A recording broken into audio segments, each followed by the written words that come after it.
누가 가라지인가 이런 제목으로 말씀을 전하겠습니다. 본문은 가라지 비유입니다. 천국을 비유로 설명하실 때 오늘 가라지에 대한 비유를 넣어서 설명을 하셨습니다. 비유라는 것이 헬라어로 파라볼레라는 말입니다. 이 파라가 곁에라는 뜻이고 볼레가 두다라는 뜻입니다. 그러니까 두 가지 상이한 것을 나란히 두고 이것을 비교해서 의미를 파악하는 것, 그게 파라볼레입니다. 그러니까 유대인들에게 친숙한 이 가라지라는 것과 친숙하지 않은 천국이라는 것을 나란히 두고 지금 설명하는 것, 이게 파라볼레, 이게 바로 비유라고 하겠습니다. 오늘 예수님의 이 가라지 비유는 다가올 심판에 대한 얘기입니다. 29절, 30절 다시 한번 읽어보겠습니다. 시작. 주인이 이르되 가만두라. 가라지를 뽑다가 혹시까지 뽑을까 염려하노라. 둘 다 추수 때까지 함께 자라게 두라. 추수 때에 내가 추수꾼들에게 말하기를 가라지는 먼저 거두어 불사르게 단으로 묶고 곡식은 모아 내 곡간에 넣으라 하리라. 가라지는 쓸모가 없죠. 그래서 나중에 아궁이 땔감으로 쓰는 것, 그게 가라지입니다. 생각해 보십시오. 우리가 만약 이 땅에서 하나님 보시기에 올바르게 생활하지 않다가 가라지로 판명돼서 불타오르는 그런 땔감이 된다면 얼마나 불행하겠습니까? 그렇지만 이 가라지 비유는 이 의미만 품고 있지 않다는 것을 우리가 주목해야 됩니다. 우리는 가라지 비유를 통해서 좀 더 깊이 살펴봐야 될 몇 가지 내용이 있습니다. 첫 번째는 지금의 악을 인내해야 한다는 것입니다. 하나님께서 갚아주실 상급이 있다는 것이죠. 헬라어로 가라지는 자자니아라는 말입니다. 이게 우리나라 말로는 독볼인데요. 이게 잡초입니다. 안은 텅 비어 있고 독을 품은 상태예요. 그래서 이거 먹었다가 아픈 거예요. 목숨을 잃을 수도 있겠죠. 다 자라기 전까지 밀과 구분할 수 없습니다. 그런데 뿌리가 얽혀 있습니다. 그래서 알곡 뽑다가 가라지까지 뽑히는 거예요. 그래서 뽑을 수가 없습니다. 문제는 밀이 자랄 수 있는 양분을 이 독보리가 다 섭취한다는 거죠. 그래서 이 알곡마저 악한 영향력을 끼치는 것이 바로 가라지다, 이렇게 볼 수가 있습니다. 우리나라 식물에도 보면 비슷한데 먹지 못하는 거 있습니다. 곰치 그리고 동이나물, 비슷하게 생겼거든요. 곰치 먹으면 기침, 천식, 가래 좋습니다. 혈액순환이 촉진됩니다. 그러나 동이나물 먹으면 병원 가야 됩니다. 명이나물, 박새, 명이나물 맛있습니다.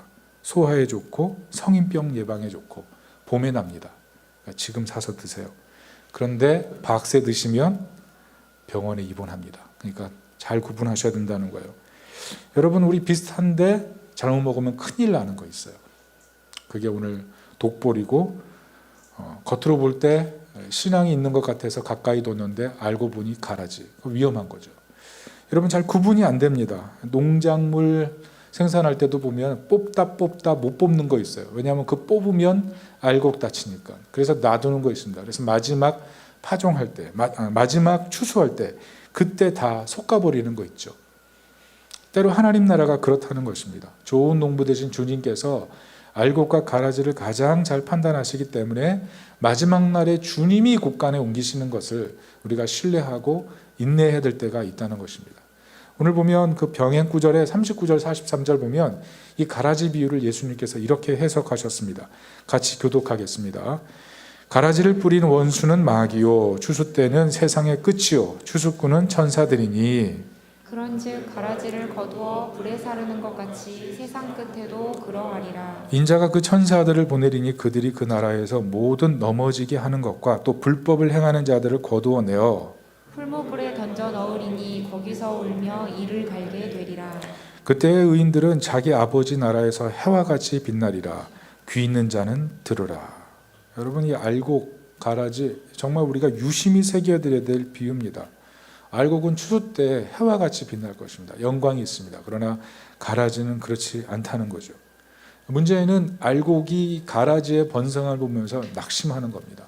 참된 믿음을 지키고 있는데 가라지는 번성하고 잘 되는 것 같으니까 내 믿음이 볼품없고 가라지 잘 되는 것 보면서 속상하고 가라지 같은 사람들이 이 땅에서 왕성한 것을 보면서 내 삶은 이렇게 안 풀리나 이런 것 때문에 답답할 때가 있다는 거죠. 도리어 가라지들이 왕성해서 알곡의 세력을 비웃을 때 그때 참을 수 없는 그런 마음의 존재감의 흔들림 이런 것들이 있다는 거죠. 그래서 어떻게 하면 나는 가라지같이 더 왕성할까? 도리어 이런 마음을 품을 때가 있다는 것입니다.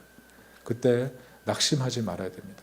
언젠가 불타버릴 것을 보면서 우리가 그것을 부러워하다가 알곡의 존재감을 잃어버릴 수 있다는 거죠. 여러분, 사울이 사울이었습니다.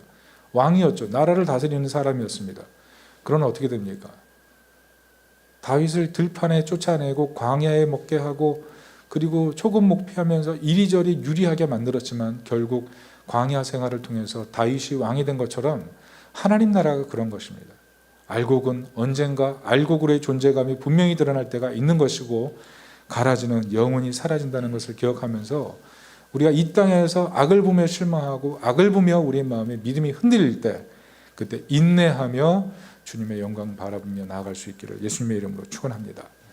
둘째는 교회는 심판의 날 완성이 된다는 겁니다. 교회는 천국을 위한 기관이지만 이 땅에서 완성된 천국은 아니라는 거죠. 여러분, 교회는 완성된 집이 아닙니다. 하나님 나라에서 완성이 될 거예요. 교회 보면서 얼마나 실망감 많습니까? 그 교회 오면 볼품없는 것도 많습니다. 교회 오면 실망할 사람도 많습니다. 교회 오면 내 뜻대로 안 되는 것 많습니다. 그것 때문에 실망하고 마음 어그러지면 그거 사단에게 속는 것입니다. 가라지를 마음속에 심는 거예요. 지난주 토요일 날 교회 자매 결혼식이 있었어요. 신부가 정말 아름다웠어요.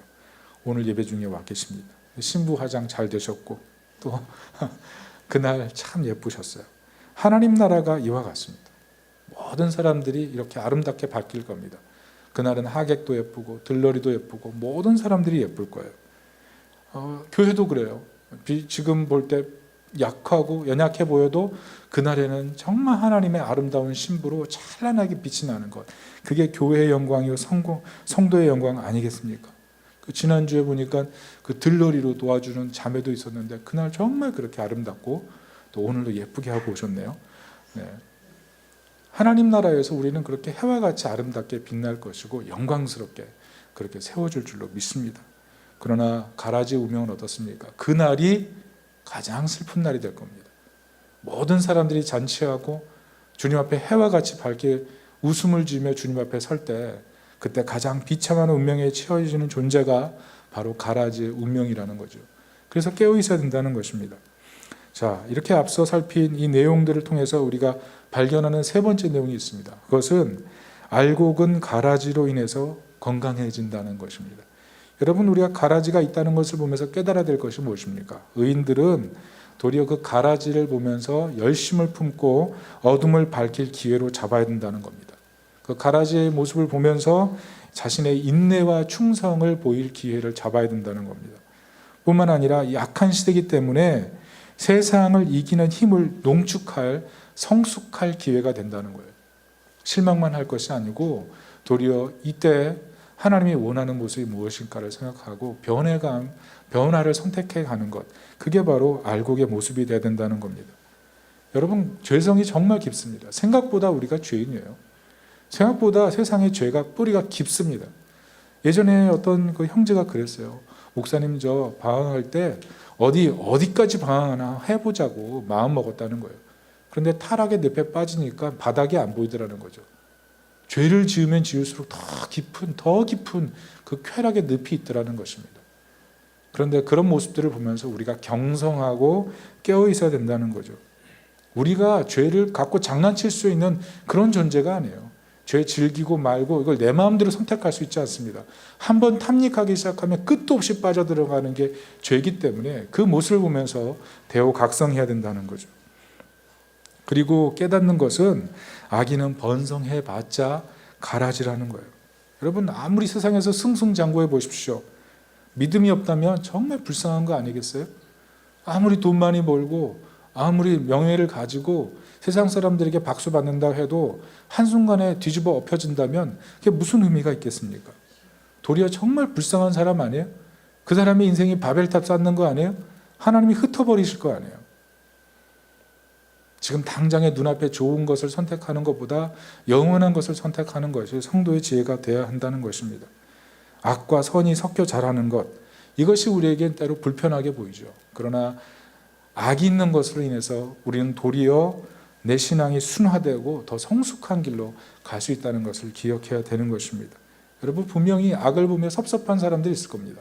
악 때문에 시험 든 사람이 있을 거예요. 악 때문에 교회 안 다녔던 그런 사람도 있을 거예요. 왜 우크라이나에 전쟁이 일어납니까? 왜 사람에겐 죽음이 있습니까? 왜 사랑하는 사람을 우리가 더 이상 붙잡지 못하게 만들어 주셨습니까? 왜 코로나는 이렇게 긴 거예요? 하나님, 강릉에 산불이 났습니다. 축구장 2만 700개가 되는 그 넓이가 지금 없어졌습니다. 하나님, 이게 웬일입니까? 많은 사람들이 생활 터전을 이뤘는데 주님, 이게 어찌 된 일입니까?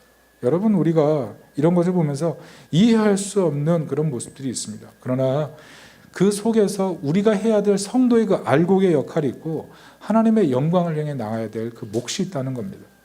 여러분, 이것은 단순히 사단의 힘이 더 세서 악이 어쩔 수 없이 허용되는 것이 아니라 도리어 악을 허용하셔서 궁극적으로 선을 이뤄가시는 측량할 수 없는 하나님의 계획이 있다는 거예요.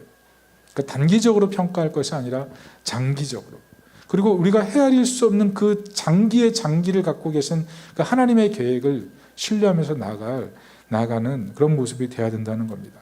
결국 무엇입니까? 알곡은 가라지 때문에 성숙해지는 거예요. 가라지는 어때요? 알곡 보면서 회개하고 돌이키는 거예요. 그러니까 선과 악이라는 것이 우리가 볼 때는 이해할 수 없는 조합 같은데 도리어 이 조합을 통해서 우리는 더 하나님의 선한 섭리들이 이루어지는 것을 발견할 필요가 있다는 것입니다. 어떤 의미를 담는 것입니까? 우리는 겸손해야 되는 거예요. 우리가 뭘 쉽게 판단하고 평가할 수가 없는 것입니다. 그리고 사실 누가 알곡인지 누가 가라지인지 누가 어떻게 합니까? 나중된 자가 먼저 되는 거예요. 지금 교회 와서 제대로 신앙생활 안 하는 것 같은데 나중에 정말 명검이 되어 있습니다. 지금은 아름다운 악기를 연주하고 지금은 정말 아름다운 목소리로 하나님을 경배하고 진실되게 예배드리는 것 같지만 나중에는 정말 그 부스러지는 나무와 같이 그런 존재감 없어질 수 있다는 겁니다. 그래서 어떻게 됩니까? 빌립보서 2장 12절에 이렇게 써 있습니다. 그러므로 나의 사랑하는 자들아, 너희가 나 있을 때뿐 아니라 더욱 지금 나 없을 때에도 항상 복종하여 두렵고 떨림으로 너희 구원을 이루라. 먼저 된 자가 나중 될 수 있는 거예요. 이 세상의 악의 허용을 보면서 이 선을 갖고 있어도 아무 소용없구나 이런 생각할 것이 아니고 도리어 우리가 그런 생각하는 순간 동화되고 도리어 실망하다가 낙심할 수 있음을 기억하고 경성해서 좋은 열매를 맺을 수 있기를 예수님의 이름으로 축원합니다. 그렇다면 누가 가라지입니까? 누가 가라질까요? 문제는 무엇이냐 하면 우리가 신앙생활 하면서 정말 위험한 모습은 내가 신앙에 있어서는 적어도 영적으로 한 수 위라는 마음, 그 마음이 사실은 위험한 마음입니다. 그 마음을 갖고 있는 한 그 사람은 항상 넘어질 수밖에 없습니다. 하우스 오브 구찌라는 그 영화가 있어요. 그 내용이 무엇이냐면 명품 브랜드인 구찌가의 한 평범한 여성이 결혼하면서 시작되는 내용입니다. 뜨겁게 사랑해서 결혼합니다.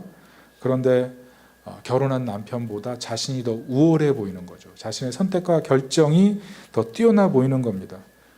문제는 자신이 결혼한 배우자가 구찌 가문의 최고의 리더였다는 거죠. 결과는 어떻게 됐을까요? 결과는 여러분 직접 보시면 됩니다. 여러분, 이근변은 고개를 숙이는 거예요.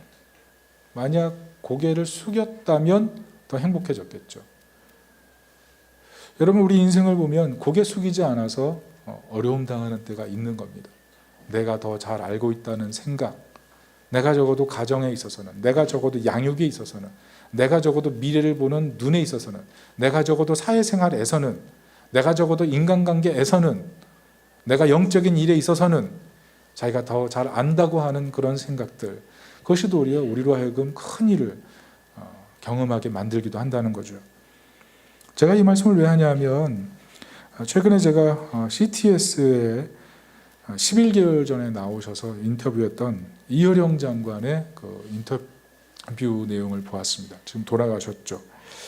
이분께서 말씀하시기를 자신의 그 유일한 꿈, 자기가 지금 암에 걸려서 얼마 살지는 모르는데 유일한 꿈이 있다면 천국에 가서 예수님 그 옷자락을 뒤에서 들고 따라다니는 사람이 되고 싶다. 예수님 그 긴 옷자락 땅에 끌리면 더러워지니까 나는 뒤에서 그거라도 잡는 사람이 되고 싶다. 그 고백을 하시더라고요. 왜냐하면 자신은 정말 예전에 교만한 사람이었대요.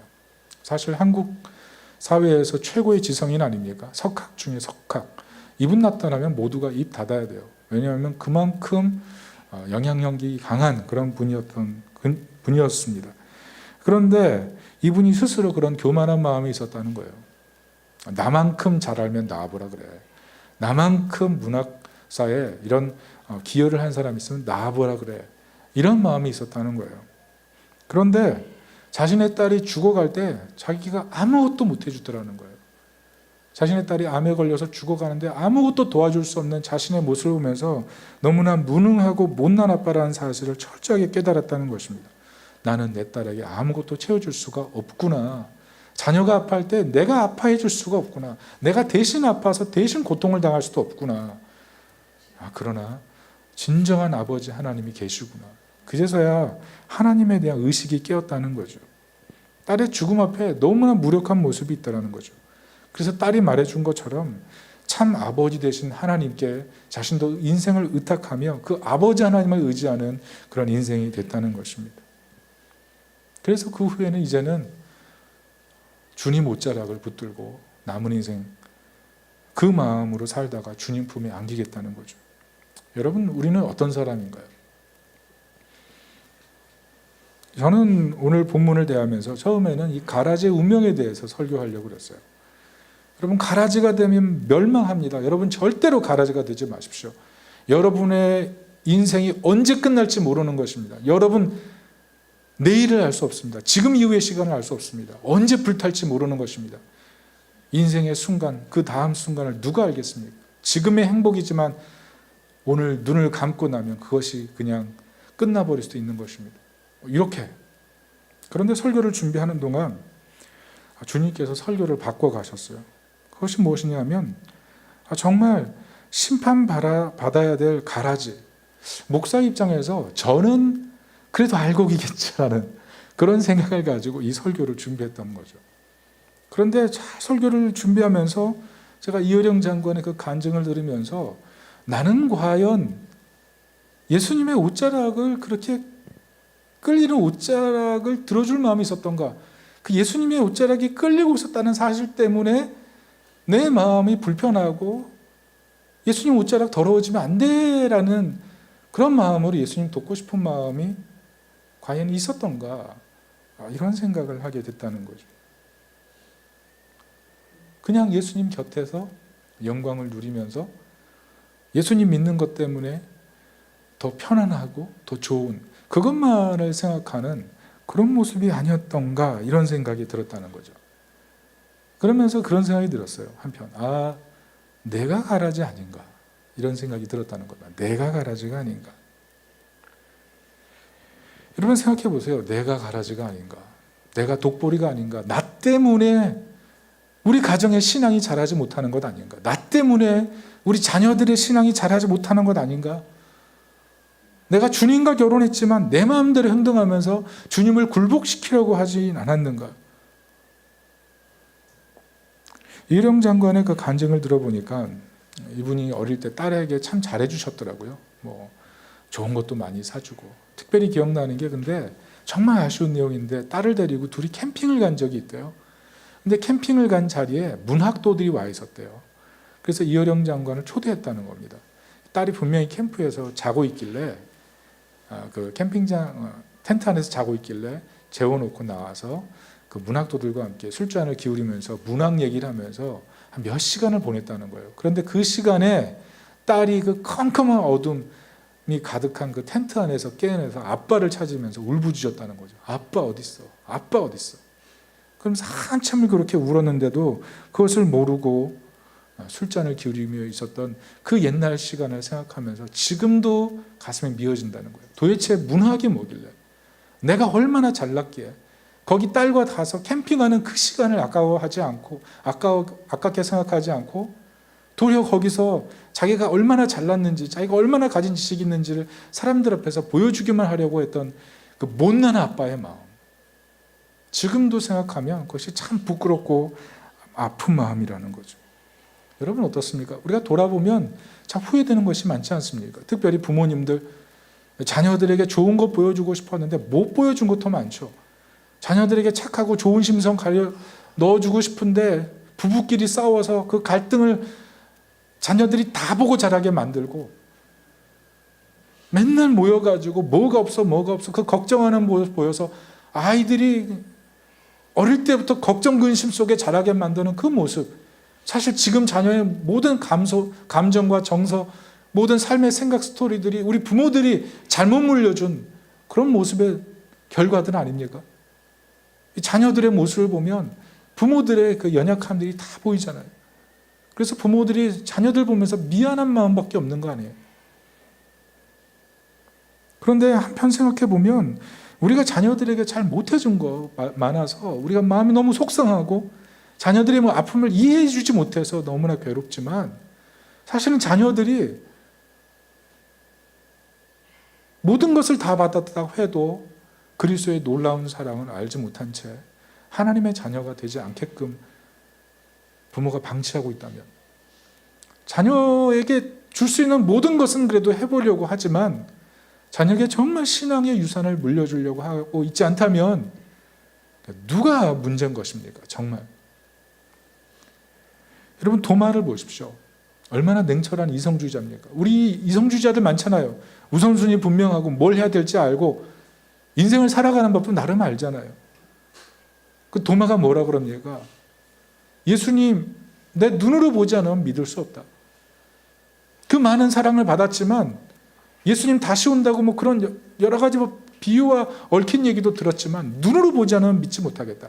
철저한 이성주의적 시각 아니에요?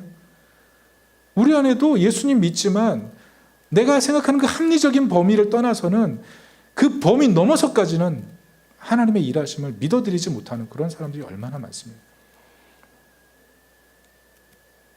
여러분 우리 안에는요, 더 우월해지고 싶은 마음, 그리고 더 세속적인 마음, 믿음 없는 마음, 이런 것들이 우리 마음속에 가득한 거예요. 여러분 누가 갈아줍니까? 여러분 여기 계신 분들 오늘 본문을 읽으면서 나는 적어도 알곡이겠지, 혹시 이런 마음 갖고 계시지는 않습니까? 잘 생각해 보세요. 우리는요 좋은 씨 아니에요. 좋은 씨가 아닙니다. 좋은 열매를 맺고 계십니까? 우리는 잘 돌아보면 좋은 열매를 맺을 능력이 없어요. 원수가 와서 조금 시험하면 분노하고 의심하고 자책하고 미워하고, 조금 마음 속상하면 뒤돌아가지고 그것만 생각하고 언제든지 내게 더 좋은 거 있으면은 그냥 포기하고 그걸 향해 떠날 마음이 있는 사람들, 그거 아니겠습니까? 여러분 어떻게 될까요? 우리 실체를 바라보면 사실 우리가 갈아진대. 여러분 그렇지 않습니까? 변해야 될 부분들을 아시는데 변하지 않으려고 작심하고 있지는 않습니까? 내가 절대로 그 부분 변화되지 말아야지. 내가 밀리면 지는 거야. 잘못된 거 알면서도 포기해야 될 것 포기해야 되는데 그 끝까지 붙들고 있지는 않습니까? 어떻게 될까요? 어떻게 하면 우리는 지금보다 좀 더 선한 열매, 좋은 열매 맺을 수 있을까요? 오늘 마지막 내용입니다. 5번째는 복음은 그리스도께서 좋은 씨로 우리에게 오셨다는 것입니다. 복음이 무엇이냐 하면 그리스도께서 알곡으로 오셨다는 겁니다. 그리스도께서 좋은 씨앗으로 오셨다는 거예요. 그래서 가라지 같은 나를 위해 죽으셨다는 것입니다. 이게 복음입니다. 시편 126편 5절 6절을 다 같이 한번 읽겠습니다. 시작. 눈물을 흘리며 씨를 뿌리는 자는 기쁨으로 거두리로다. 울며 씨를 뿌리러 나가는 자는 반드시 기쁨으로 그 곡식단을 가지고 돌아오리로다. 우리는 이 말씀을 읽으면서 최선을 다합시다. 노력합시다. 지금보다 더 나은 내일을 만들기 위해서 눈물을 흘리며 씨를 뿌리며 언젠가 단을 거둘 것입니다. 이렇게 해석합니다. 맞습니다. 그것도 올바른 해석이라고 할 수 있습니다. 그러나 이 본문을 보면서 우리가 또 하나 깨달아야 될 부분은 하나님께서 세상을 향해 씨 뿌리는 농부라는 겁니다. 세상에 풍성한 열매를 맺기 위해서. 그러나 세상이 변화되지 않는다는 거죠. 이 땅이 죄로 가득 차서 아름다운 열매도 나지 않고 사람들도 가라지처럼 돼버린다는 거죠. 그래서 하나님께서 세상에 뿌리는 씨앗이 무엇이냐 하면 바로 예수 그리스도의 씨앗이에요. 예수 그리스도가 이 땅에 좋은 씨로 오신 거예요. 근데 좋은 씨로 오셨는데 어떻게 옵니까? 하나님께서 이 세상에 예수님 보내실 때 눈물을 흘리며 씨를 뿌릴 수밖에 없는 거예요. 왜? 예수님께서 세상에 가라지와 같은 사람들을 위해 죽기 위해 오시기 때문에 하나님은 세상에 이 씨를 뿌리면서 울 수밖에 없는 거예요. 예수님 어떻게 하십니까? 이 땅에 와서 하나님 나라 복음을 뿌렸어요. 그런데 어떻게 됩니까? 친절하게 다 용납받습니까? 사랑받습니까? 이해받습니까? 때로는 돌짝밭에 가고 때로는 가시밭 갔고 때로는 길가밭 가서 사단에게도 시험 받으시고 사람들에게도 시험 받으시고 결국 가시에 찔려 죽잖아요. 그게 예수님 모습이에요. 예수님은 그거 다 하시고 이 땅에 오셔서 하나님 나라 복음 뿌리는 거죠. 여러분 여기서 말하는 가라지가 누굽니까? 실제로 예수님 말씀 다 알면서 이해하면서 받아들이지 않는 바리새인 같은 그런 모습들 아니겠어요? 예수님께서는 이 가라지 같은 사람들의 마음밭을 변화시키기 위해서 가라지가 될 수밖에 없는 사람들을 돕기 위해서 죽으셨던 것입니다. 그리고 돌이키기 위해서 눈물로 자신을 우리 심령의 마음속에 좋은 씨앗으로 심어주신 것입니다.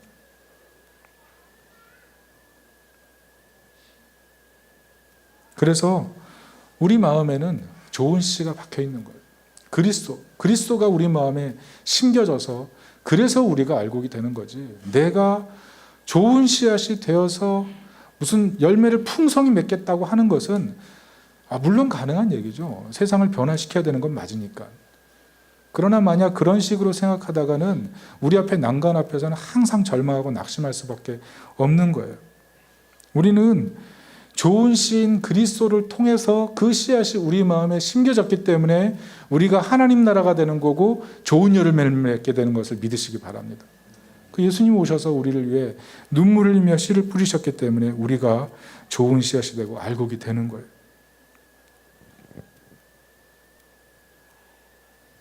여러분 생각해 보십시오. 우리가 우리 스스로를 변화시킬 수 있습니까? 예수님께서 만약 우리에게 좋은 씨앗 알곡으로 오지 않으셨다면 우리 스스로 정말 변화될 수 있어요? 변화될 생각도 안 하잖아요. 그잖아요. 그냥 이 상태 그대로 유지하려고 그러죠. 이 상태만 그대로 유지돼도 행복이야. 이 긴장 상태가 조금만 더 지속됐으면 좋겠어. 그게 다 우리들의 마음 아니에요? 무슨 말이냐 하면 변화를 포기한 거죠. 당신도 변화 안 되니까 나도 변화되지 않을 거야. 이런 마음으로 사실 가정생활을 하고 있지 않습니까? 대부분의 사람들이 자신의 변화 없음, 상대방의 변화 없음, 그것을 보면서 그냥 다 포기하고 사는 거죠. 어디서부터 발견되는, 어떻게 해결해야 되는 거예요?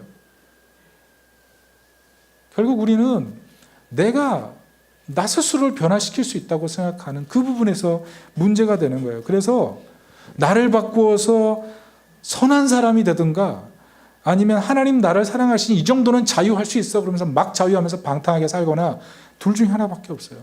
근데 둘 다 복음이 아닙니다. 둘 다 복음이 아니에요. 나를 바꾸어서 선한 사람이 되는 것, 그거 복음이 아니에요. 그냥 율법주의에 불과해요. 안 바뀔 거면 어떡한데요? 그럼 신앙 필요 없는 건가요?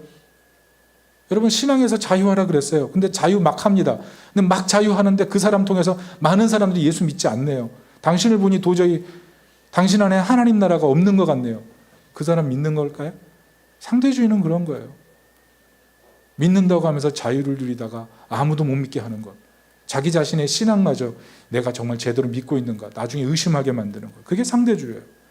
그런데 복음은 뭐냐면 우리 안에 그리스도께서 임하셨기 때문에 좋은 씨로 임하셨기 때문에 좋은 씨인 그리스도를 통해서 우리가 열매를 맺는 하나님 백성이 되는 것입니다. 좋은 씨인 그리스도가 우리에게 임하셨기 때문에 우리 안에 하나님 나라가 임하는 거예요. 우리가 이것을 잊으면 안 됩니다. 내 안에 뿌려진 좋은 씨앗인 그리스도를 통해서 그리스도를 힘입어 살 때 우리는 가라지가 아니라 알곡의 인생이 시작되는 거예요.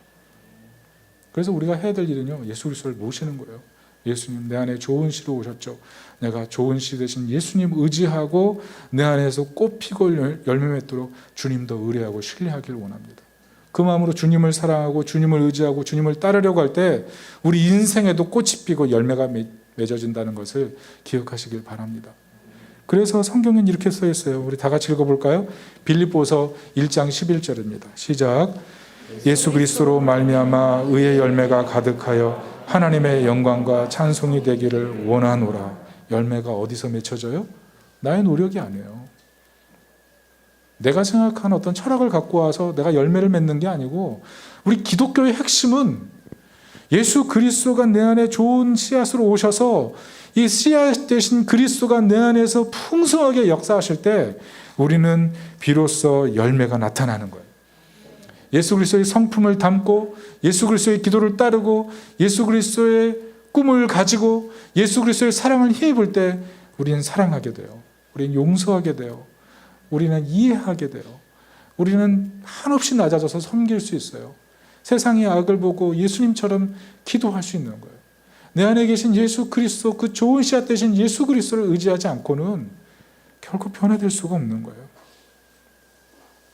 분명히 이 자리에 나는 변화될 수 없다는 것을 스스로 잘 알고 있기 때문에 여기까지만 하겠습니다. 이렇게 생각하는 분들이 있을 거예요. 분명히 나는 가라지가 아니에요. 목사님, 저는 일주일 동안 살면서 예수님 생각 한 번도 안 했거든요. 오늘 교회에 오면서 오늘 주일이지 이렇게 생각해서 성경 털고 교회 왔거든요. 사실은 오늘 약속도 굉장히 많기 때문에 목사님 오늘 설교 빨리 끝내주세요. 이런 마음, 그런 마음으로 아마 예배 오신 분들 많을 거예요. 그러나 그럼에도 불구하고 우리가 어떤 존재예요? 우리 안에 죽지 않는 씨앗이 심겨진 소망의 존재, 그게 바로 우리입니다. 우리 안에 그리스도가 심겨져 있기 때문에 우리는 언제나 희망이에요. 언제나 소망이에요. 우리에게는 언제나 해와 같이 밝은 미래가 약속되어 있는 존재예요. 우리는 하나님의 영광과 찬송이 되기에 합당한 존재로 부름받은 사람들이에요. 그래서 그것을 기억해야 돼요. 고린도 후서 5장 20절 우리 다 같이 한번 읽어보겠습니다. 시작. 그러므로 우리가 그리스도를 대신하여 사신이 되어 하나님이 우리를 통하여 너희를 권면하시는 것 같이 그리스도를 대신하여 간청하느니 너희는 하나님과 화목하라. 우리가 해야 될 일은 이제 정해져 있는 겁니다. 좋은 씨앗으로 오신 그리스도, 그분을 통해서 우리가 해와 같이 빛나는 인생이 되었다면 우리가 해야 될 일은 이 땅의 가라지를 위해서 죽기 위해서 오신 예수 그리스도를 마음속에 믿고 그분을 마음속에 모시고 인생을 살기로 결단하는 겁니다. 그런 인생을 살 때 우리 안에 새로운 변화가 일어나는 거예요. 여러분, 예수 그리스도를 모시고 살 때 우리는 진정한 열매를 맺을 수 있고 감사의 열매를 맺을 수 있고 사랑의 열매를 맺을 수 있고 희생의 열매를 맺을 수 있고 우리를 볼 때 사람들이 예수 그리스도를 인정하게 될 것입니다. 빌립보서 1장 6절을 같이 한번 읽습니다. 시작. 너희 안에 착한 일을 이루기 시작하시니가 그리스도 예수의 날까지 이루실 줄을 우리는 확신하노라. 아멘. 우리 힘으로 변화가 아니에요. 내 능력으로 세상을 바꾸는 거 아니에요. 내 안에 계신 그리스도, 그분을 신뢰하고 그분을 인정하고 그분이 얼마나 뛰어난 능력과 지혜가 있으신 분인지를 신뢰하고 그분을 의뢰할 때 그분으로부터 우리는 세상까지 변화시키는 위대한 하나님의 사람으로 쓰임받을 것을 믿으시기 바랍니다. 말씀의 결론을 맺습니다. 우리는 선과 악이 왜 공존하는지 이해할 수 없습니다. 잘 몰라요. 그러나 분명한 것은 악마저 하나님께서 선으로 바꾸셔서 하나님의 나라를 이루어 가신다는 거죠. 세상의 악화에서 포기하셨다면 예수님 올 필요가 없습니다. 그러나 예수님 오셔서 악한 세상에 던져지셨고 악을 선으로 예수님 바꾸셨습니다. 자신을 희생해서 세상을 건지게 죽으셨고 이젠 그리스도를 통해서 세상엔 소망이 생긴 것입니다. 우리는 이 그리스도를 모실 때만 세상을 바꿔가는 위대한 희망적 존재가 될 수 있는 거예요. 도마 보십시오. 예수님 의심했습니다. 예수님 죽었을 때 도망갔습니다. 그런데 예수님 만난 다음에 뭐라 그래요? 나의 주 나의 하나님, My Lord and my God. 신약의 최초로 예수 그리스도를 하나님으로 고백한 사람이 도마였습니다. 우리가 볼 때 나는 별로 믿음이 없는 것 같아요. 저 사람도 별로 믿음이 없는 것 같아요. 변화될 것 같지 않아요? 그렇지 않습니다. 우리 안에 좋은 시로 오신 예수 그리스도, 그분이 우리 안에 계시다면 지금은 내 모습과 상관없이 하나님 보실 땐 영광과 찬송이 되게 합당한 존재고 주님의 날 해와 같이 빛나는 존재가 될 것입니다. 우리는 그 영광의 존재를 우리 안에 품었기 때문에 우리는 하나님의 은혜 속에 영원토록 변화되는 하나님의 참 사람이 될 것을 믿으시기 바랍니다. 희망을 가지세요. 소망을 가지세요. 하나님이 일하십니다. 사랑하는 성도 여러분, 가라지 되지 마십시오. 자신의 참 남편을 모르고 방황하는 삶이 되지 않도록 조심하시고 좋은 시로 내 안에 오신 그리스도를 생각하면서 그 크신 은혜로 내 인생이 바뀐다는 사실을 기억하면서 주님의 옷자락을 붙들고 주님의 옷자락이라도 들어 섬겨드리려고 하는 그 아름다운 마음을 가지고 하나님의 사람으로 살 수 있기를 예수님의 이름으로 축원합니다. 아멘. 우리 기도하겠습니다.